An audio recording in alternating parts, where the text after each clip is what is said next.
Hey, and welcome back to the podcast. We are here with Mike Kadin, and he is from RedCircle, and you can find them at getredcircle.com. Now, Mike has experience building RedCircle's technology, growing the company's customer base, and he has the unique experience of working with thousands of podcasters and advertisers just like you, from the largest to the smallest. And even if you're not yet a podcaster, you will be. It's an inevitability. You have to do it. And not only that, but you have to have your podcast on RedCircle. So we're going to be talking with Mike about the podcasting industry and how he's moved the audio advertising space forward for independent creators just like you. Mike, super glad to be talking to you. Yeah, thanks for having me. Glad to have you. And so, there's always these new innovations with the internet and podcasting. There's always some new services and platforms. So what the heck is RedCircle? Why should we care about it? Why should we be using it yesterday? Just Sure. that quick. Yeah, sounds good. I mean, RedCircle's got two sides to the platform. For podcasters, we're something called a podcast hosting company, which is what every podcaster needs to have to distribute their content to Apple and Spotify and everywhere else where people listen. And we give you a bunch of cool stuff to go along with that, some cross-promotion tools and techniques, some good analytics to understand your audience better. Some listener payments tools if you want to collect a few dollars from your fans so you can create your own little paywalls, and a bunch of other bells and whistles that come along with a good distributor for your podcast. And then we merge that together with a bunch of automation that we do on the advertising side. So a brand or agency can point and click and buy advertising space on these podcasts in a fully automated manner. So if you're a podcaster, you just get an invite that says, hey, for $500, read this ad for Squarespace, and you read it, you upload it, and the platform takes care of the rest. It inserts the ad into your content, it takes it out, and it puts the money in your bank account at the end of the month. So we built a platform to try to make podcast advertising as easy as possible for both, brands that are buying and for podcasters by just putting a lot of automation behind it and plugging it into your distribution platform for the audio. And that sounds great because you always hear about, I want to make a podcast, want to have a huge following, want to get sponsors, but then I have to go and find them and then talk with them and do all this back and forth. So this sounds like a great platform for somebody to just jump in and be able to buy ad space, and then you agree to it and you record the thing and then it's on there. And it sounds great for both parties involved, right? Because then you even the advertiser can just jump in and say, let me look around on all the podcasts and we find one that's relevant, and then jump in without a lot of kind of unnecessary back and forth humans involved. That's right. I mean, despite the fact that podcasting is a digital media, most of the advertising deals that get done in the space are done with emails and spreadsheets and PDF signatures and checks in the mail. And so we recognize that that's not going to help get a bunch of independent podcasters paid in the long run. And that's why most of the dollars end up in, Joe Rogan's hands or the New York Times hands. They're, if you're going to only be able to do, one deal per hour because of all the operational inefficiency, then you might as well spend it on the largest podcast you can find to get the reach you're looking for. But, if that can be solved with technology, if the software can do the work and we can make it really easy for both sides, well, then we can make sure that it's not just the biggest publishers that are making money in this space, but that all the independent middle-class podcasters that have audiences, sometimes with tens of thousands of people that are super under monetized, can participate in the market as well as it grows.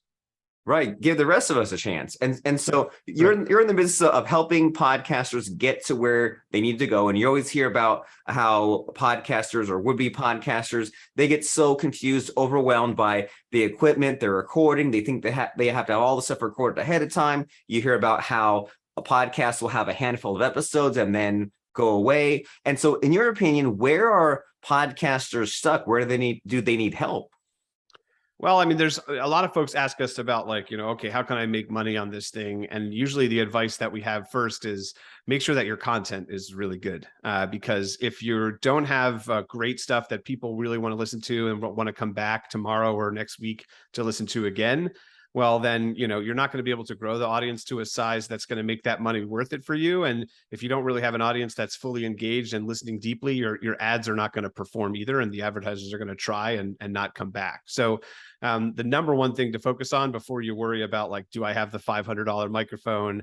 Am I scoring an ad deal from the best advertisers possible? And everything else is you need to make a podcast that people really want to listen to and that they can build a habit around, so that they're listening to each week and really care about what you have to say. And so I don't know, maybe that's like advice sometimes people don't want to hear. They just want something where they can click a button or two or sign up for a service and they're going to be bajillionaires. But in practice, the number one thing is you got to make a really good podcast. And what are the ingredients for that? Because I mean, it sounds easy in theory, and there's these podcasts like Serial and ones like that get all kinds of awards, all kinds of attention. But then if someone out there says, okay, I want to have my podcast, and Mike says that it needs to be really good and it needs to be something that people will listen to. And then I think what happens then is the thought process is, well, I'll go out and I'll see what other podcasts are out there. And as you know, there's thousands. And then it's easy to then give up and say, well, I went looking at the competition to say, let me get some ideas, but then there's so much competition. I'm so thinking like it's already been done. So what's the missing ingredient to having a podcast that it's dialed into what people want, but it's unique, but it's also good? How's that done? Yeah, I mean, I'm a technologist, so I won't pretend to be the best content creator there is in the world, but we've seen enough out there to give you some ideas. So the number one, thing, don't be too afraid of competition in your area, unless it's from like, a huge podcast that everybody knows, right? So like, you don't want to create another podcast about Adnan Syed, which is what Serial is about, because Serial is going to kick your butt on that every time.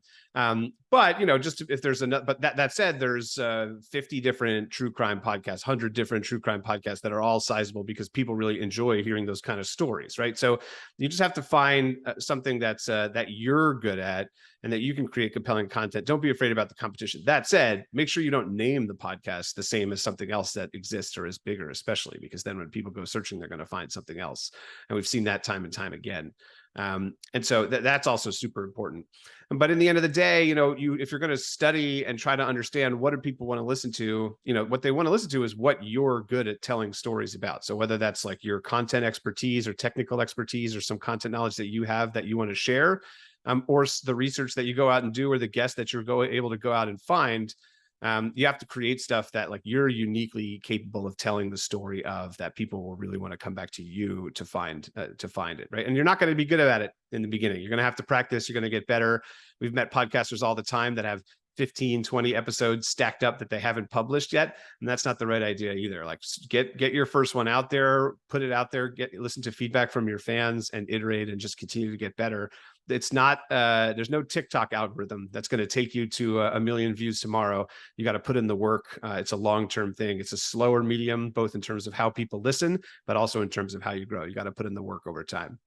Well, great. So you're saying at first, focus on what my skills are, what's unique to me, what I can talk about. And then, so at first, just focus on that inner circle of fans, and then kind of just create from there and see what it evolves into.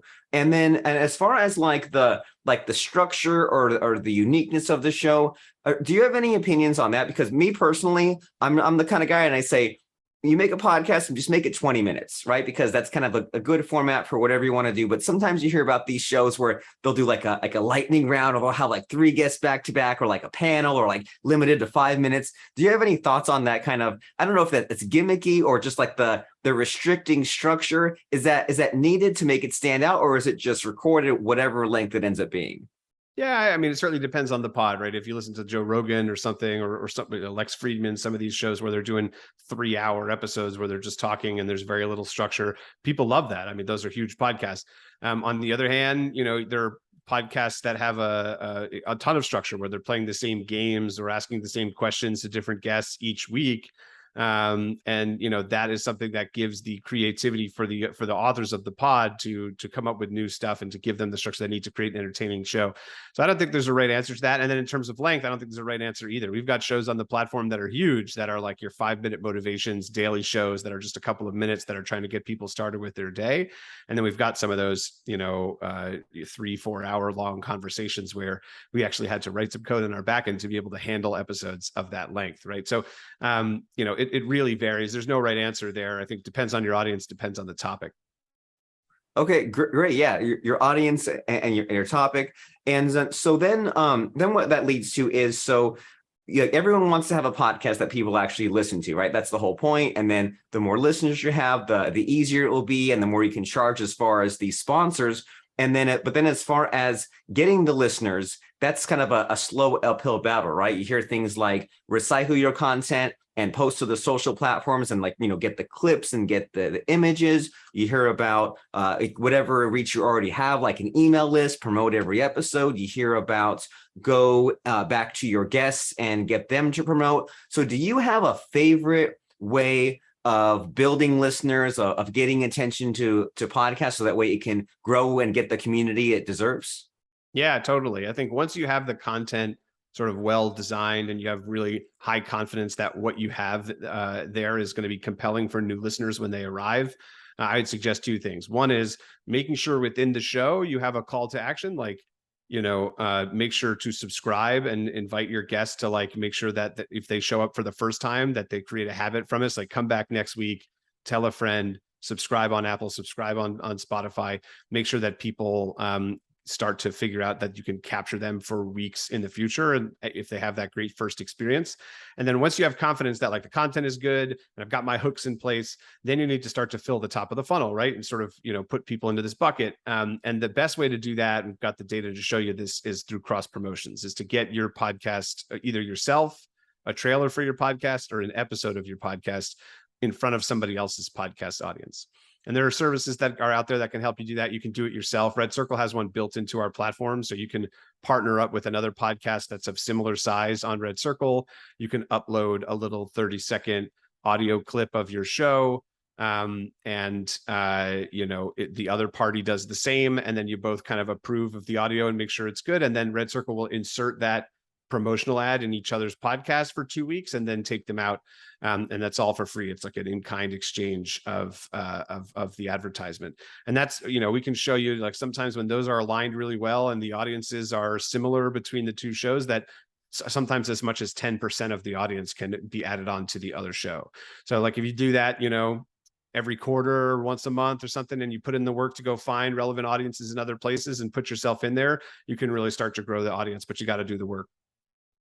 Well, I love that, Mike. And it brings to mind all of these kind of creative outside the box techniques that they've always been around, but it seems like every 5 or 10 years that they come back. It hurts my brain to think back to the days of remember web rings in late 90s, when you'd sign up, or you do a link exchange kind of service where you'd earn credits and you'd spend credits, and then there was ad swapping. So all these techniques they've been around, but then they kind of go in and out of style. And it seems like podcasting has kind of brought back to life a lot of these things, such as link swapping in a way. And it's overwhelming, but it's also exciting because there's some of these high profile podcasters, they post the monthly income reports, and they say here's where all the money in my business came in, and here's where all I spent money. And then there's one guy in particular who gets a lot of ad revenue, and you'd know him if I mention him, but I'm not going to mention him. But he gets a lot of sponsor money, right? And he publishes every day. But then you look at what he spends money on, and he spends a ton on sponsors to his show. So I think that that's something that I always forget. And I have to remind myself that there's money going in, there's money going out, in order to kind of build up the big pile of dirt and kind of creating it to be this mountain-sized thing that you can then extract money from later. And there's always just a million techniques, like what you mentioned there, of doing kind of the link swap through your system, or podcast guesting or things like that. And so there's so many things that could be done on your platform and in other ways. But do you think is there a technique that's really underused, that people aren't talking about enough with podcasting, just as far as growing your audience, making money from it, anything that's untapped these days? Well, I do think most folks, when you ask hey, what do you need from podcasting software? If you go and ask most podcasters, the number one thing they're going to say is, I want to grow my show. And the number two thing they're going to say is make money from it. And so we talked about growth and cross promotions. I think that's the most obvious answer for most people, that people are not doing, but they should be. And then in terms of dollars, I think that there's sort of two things. One is, I think a lot more folks should be asking for listener support from their fans with we have it built into our platform where you can collect a few dollars from your fans, but you can use a Patreon or a buy me a coffee or whatever if you're trying to earn. I think a lot of people are sometimes anxious to ask their friends or their listeners for a couple of bucks to support the work that they do. But if you think about how much value you're giving back to someone for the time they spend listening to your content, if they're getting 20 minutes every week or an hour every week listening to the show, you're giving them, so much of your time of entertainment, of value back. Asking for like a couple of bucks just feels like such a small ask. And I think a lot of times when you start doing it, people are nervous. I don't want to ask people. And then in reality, when people hear that, they say like, oh, look, yeah, I'd love to give to this person. I want to support this creator. I respect the value that I'm getting from them.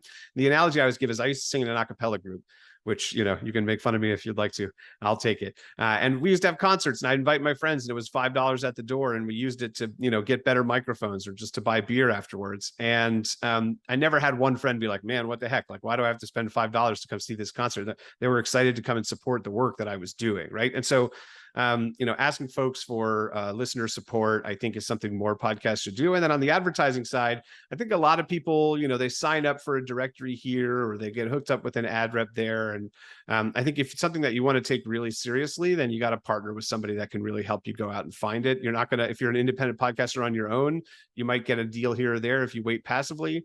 But working with somebody like us to help sort of actively sell your advertising inventory and do it in an automated fashion is going to make it so that there's real dollars on the other side of that if your audience is large enough to support that.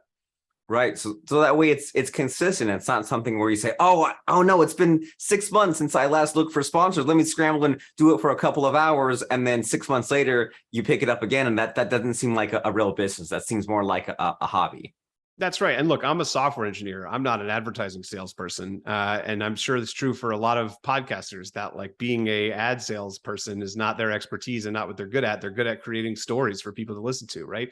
So, let the people who are the hustlers that are designed in their careers to do that, take care of that for you and just partner with the right people when you do it. Cause there's all kinds of, you got to make sure you get in the right contracts, the right businesses that you're working with.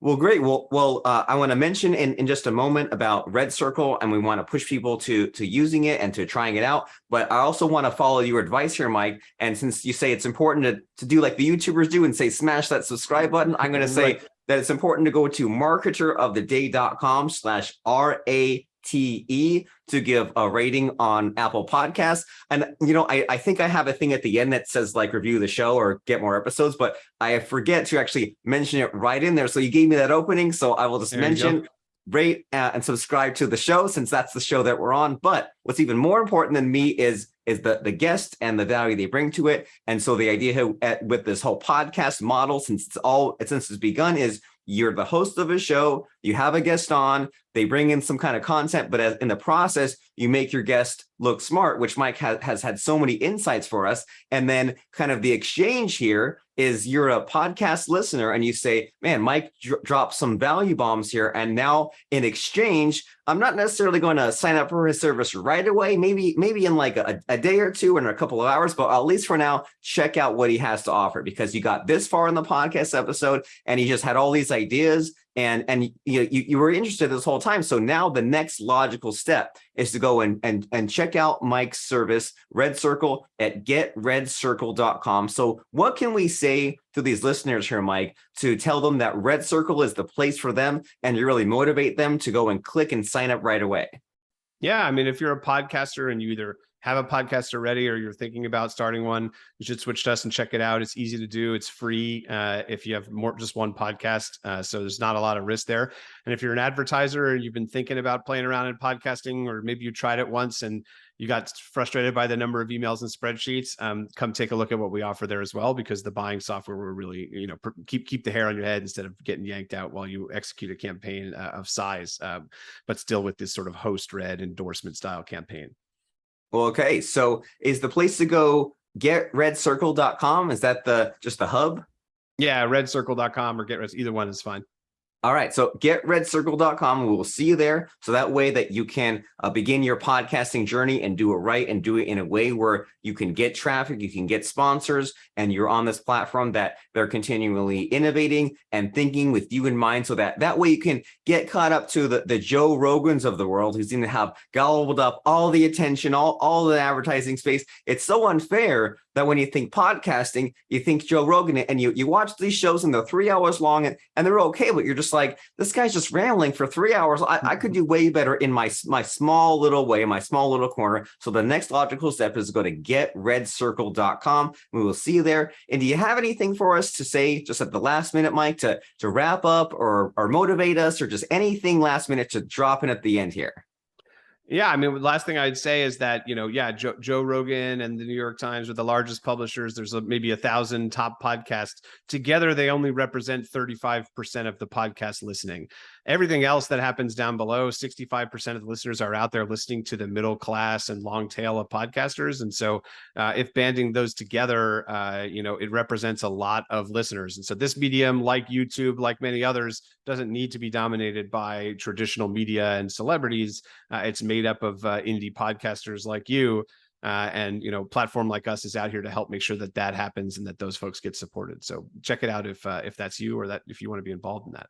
Well, fantastic. So if that is you, but the URL again, because like Mike said, we have to mention the call to actions, right? The call to action is getredcircle.com. So go there now. If you're driving in the car, pull the car over and write down on a scrap of paper, getredcircle.com. Pull it up on your phone, browser, whatever, getredcircle.com. Go there now. You're going to love it. You know you need to do it. If you've been just considering a podcast for all these years, if you don't do anything different, it will remain a dream for you and it won't get fulfilled. If you're one of these people that has like the 20 or 30 episodes piled up, like Mike said, don't do that. Get it out there, see some results, get some listener feedback. That way you can be motivated to do more. So Get Red Circle is the place you need to go right now. And thank you, Mike, for having on the phone with me and talking podcasting. It's always a pleasure. Yeah, thanks a lot. This was fun.